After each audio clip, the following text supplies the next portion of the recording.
Hello everyone, this is me Saikia here. मैं आपके लिए लेके आए हुए एक और रीडिंग जो कि होगी for whoever needs. Topic reading का रहेगा उन लोगों के लिए जो जानना चाहते हैं कि आपके पर्सन के दिल में आपके लिए क्या चल रहा है, क्या कहना चाहते हैं वो अपने मैसेजेस के साथ।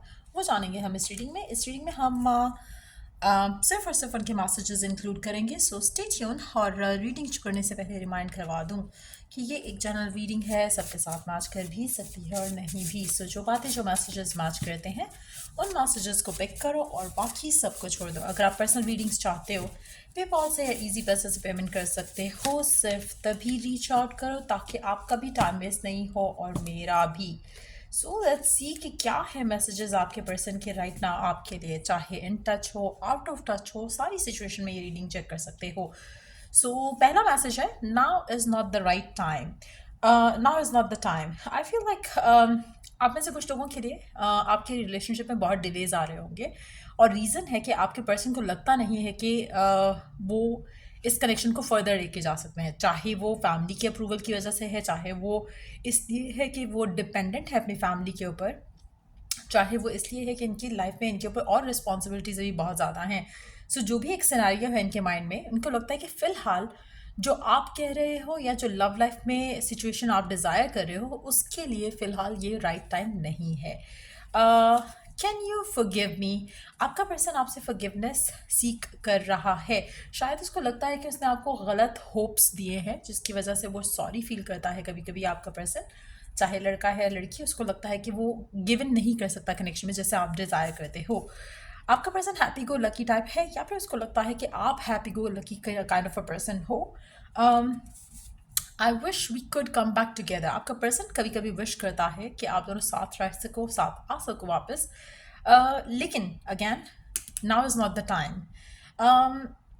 आपके पर्सन हो सकता है डिमांड करें आपसे टाइम। आप में से कुछ लोगों के लिए हो सकता है कि पर्सन आपसे ओपनली कह दे, लेकिन कुछ लोगों के लिए ये भी पॉसिबिलिटी है कि पर्सन दिल में चाहता है कि ये कनेक्शन आगे बढ़े, बट क्योंकि उसको लगता है कि अभी फ़िलहाल लव के लिए, रिलेशनशिप के लिए, शादी के लिए टाइम नहीं है, तो वो फ़िलहाल आपको हर्ट कर रहा है, वो जानता है, इसलिए फॉरगिवनेस सीख कर रहा है। लेकिन वो विश ज़रूर करता है कि आप दोनों एक दूसरे के साथ आ सको वापस, एक दूसरे के पास आ सको वापस। No other compares to you. आपका पर्सन आपसे कहना चाहता है कि उसकी ज़िंदगी में कोई भी ऐसा नहीं है जो कि आप जैसा हो उसके लिए। ऐसा नहीं है कि उसको आप में अट्रैक्शन ख़त्म हो गई है या आपसे प्यार ख़त्म हो गया है। There is nobody like you, ऐसा उसको लगता है। फन क्रेजी मैड, आप उसके लिए एक fun crazy mad kind of a person हो, या फिर वो खुद अपने बारे में आपसे कहना चाहता है कि that's how they are. But मुझे लगता है कि इट्स मोर लाइक वो आपको लेकर ऐसा सोचते हैं। I am more affected than you know.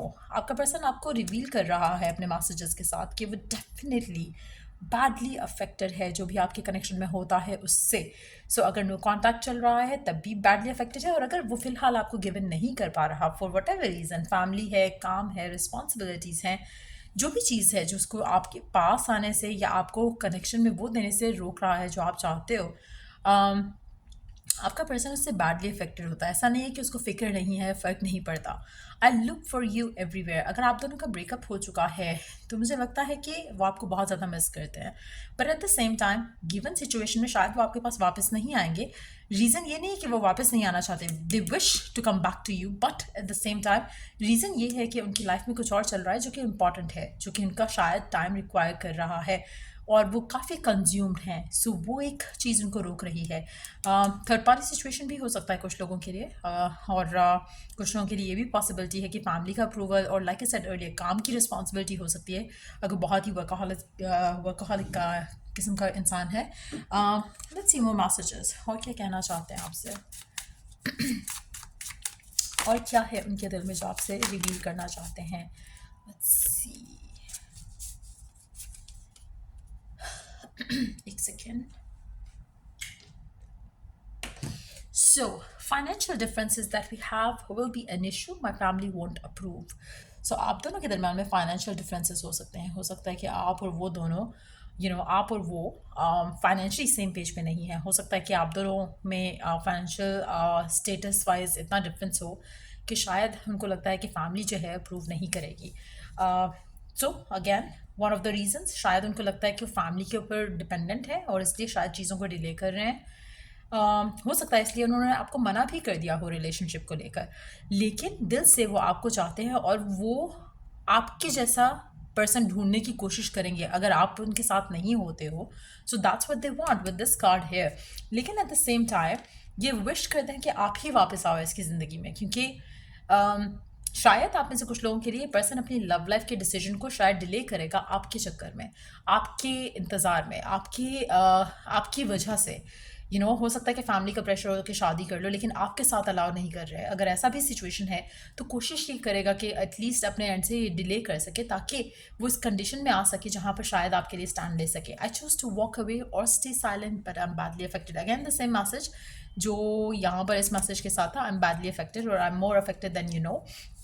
So I need more time to think through and figure things out for myself. आप ऐसे काफ़ी सारे लोगों के लिए मुझे लगता है कि आपका person mentally, physically, emotionally maturely जो है वो चीज़ों को हैंडल करने की पोजीशन में फ़िलहाल नहीं है, जहाँ पर वो आपके लिए स्टैंड ले, खुद के लिए स्टैंड ले। उसको लगता है कि उसकी अपनी ज़िंदगी में कुछ ऐसी चीज़ें हैं जो कि उसको फिगर आउट करने की ज़रूरत है right now. So give this person time अगर आप दे सकते हो, क्योंकि मुझे लगता है कि आप में से काफ़ी सारे लोगों के लिए ये पर्सन वापस आ सकता है, क्योंकि जो मैसेजेस हैं वो इंडिकेट कर रहे हैं कि इस इंसान की ज़िंदगी में आप जैसा कोई नहीं है, और ये जानता है आपका जो वैल्यू है, वर्थ है इसकी लाइफ में, वो बहुत हाई है। But at the same time क्योंकि सर्कमस्टांसेस ऐसे हैं कि वो आपको गिवन नहीं कर सकता राइट ना, उसको टाइम चाहिए। तो मुझे लगता है कि अगर आप उसे टाइम देते हो तो चांसेस बहुत स्ट्रांग है कि पर्सन आपके पास वापस आए।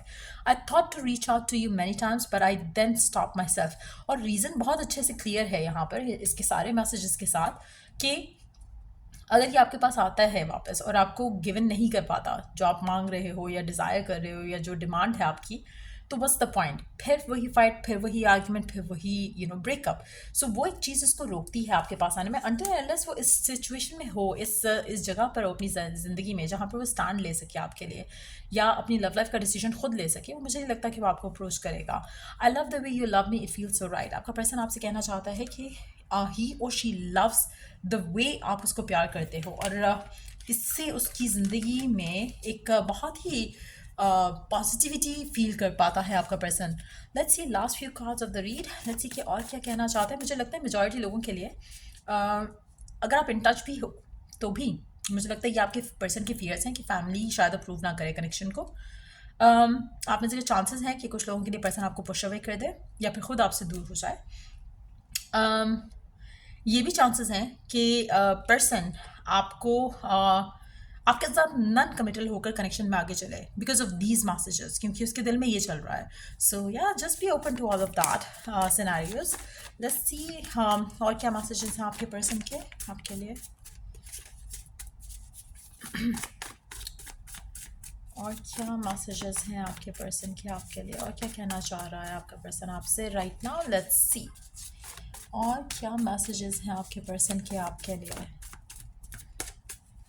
और क्या मैसेजेस हैं आपके पर्सन के आपके लिए। सो आई थिंक और मैसेज नहीं है, so we just gonna continue with this one. Let's see. I look for you everywhere, again the same message, I look for you everywhere. आपका पर्सन अगर तो आप सेम सिटी और सेम कंट्री में हो तो चांसेस हैं कि पर्सन हो सकता है कि जब भी आपके घर के पास से गुजरता हो या फिर आपकी सिटी में क्योंकि वो रहता है, तो वो कोशिश दे लुक फॉर यू। जब भी वो कहीं बाहर जाते हैं तो शायद उनकी नज़र होती है कि शायद आप उनको दिख जाओ, शायद इस चक्कर में कि वो कोई इंटरेक्शन कर सकें आपसे, क्योंकि अदरवाइज़ अगर वो रीच आउट करेंगे तो शायद आपकी एक्सपेक्टेशन होगी कि चीज़ें आगे बढ़ेंगी, but because they can not promise you anything, तो चांसेस हैं कि वो आपको अप्रोच ना करें। यू मोटिवेट मी, आप उसको मोटिवेट करते हो। Our connection is one of a kind, I know. So ये पर्सन जानता है कि कनेक्शन जो है बहुत सिग्निफिकेंट है, बहुत इंपॉर्टेंट है, but at the same time situation जो है वो ज़्यादा फेवरेबल नहीं है, अभी टाइम नहीं है इस सब का। I replay our conversation over and over again. So आप में से काफ़ी सारे लोगों के लिए जो अभी आपका पर्सन है जिसके साथ आप डील कर रहे हो, अपने माइंड में या आपके साथ जो उसकी कन्वर्सेशन हुई होती है उसको बार बार रिपीट करता है। या जो भी आप अगर इन टच भी हो इस इंसान के साथ, तो मुझे लगता है कि पर्सन आपके साथ जो गुजारा हुआ टाइम होता है, मोमेंट्स होते हैं, उसको ये अपने माइंड में रिलीव करता है और बार बार उस चीज़ को सोचता है, इमेजिन करता है, जो कि आपकी बातचीत हुई इसके साथ। सो या ये थे मैसेजेस आपके पर्सन के आपके लिए। सो अगर आपको हेल्प किया हो, गाइड किया हो, तो लाइक शेयर सब्सक्राइब जरूर करो। Till I do the next reading आप लोगों के लिए, टेक केयर, बाय।